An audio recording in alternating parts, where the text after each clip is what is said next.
it is? My grandma told me a little bit, and it saved slaves from the south part of America. Okay. I'm going to give you a very elementary presentation that you will remember for the rest of your life. It was not a railroad. It did not run underground. It wasn't a train loaded with people.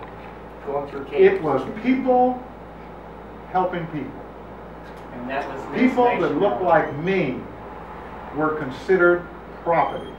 Property is when you own your little toys, or you own your bicycle, or if somebody says, that's my dog. That's the way people who look like me were treated.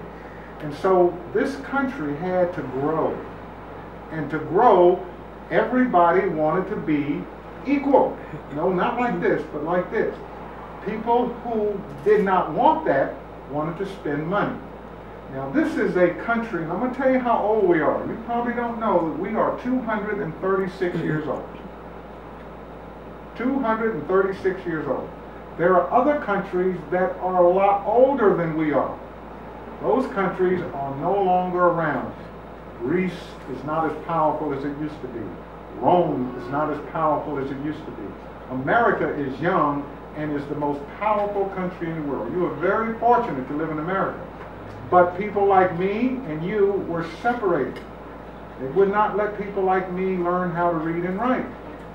They wouldn't let us own property. So they wanted to be free.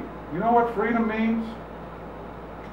Tell me what you think freedom means. Freedom means to have your own purchases, you learn how to read, stuff like that. God bless you. That is the best answer an educated person with large capital letters behind their name could give. That the young people gave. Give him a hand. Yay! You see, so now these people want to be free, because if they tried to run away, the people that owned them would beat them. They would beat them, and it would not have let them learn how to even spell their name. You know what name they had?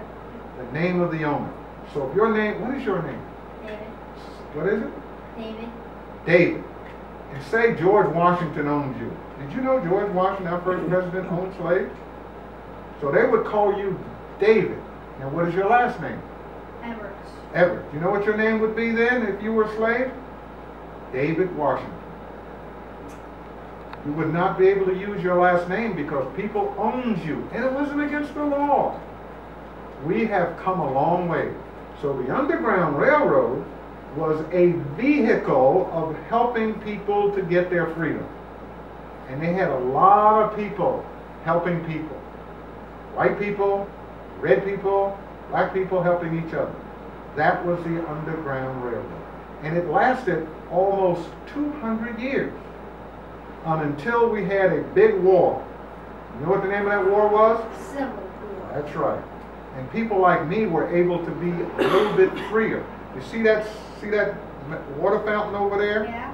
You drank out of one and I drank out of the other.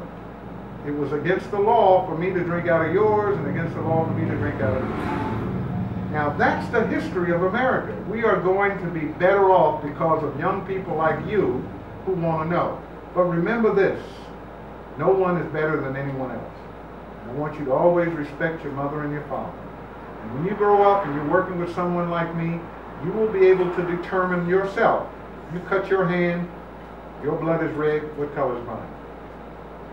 Red. All right. You've answered the question. We're all the same now. Wait. Now.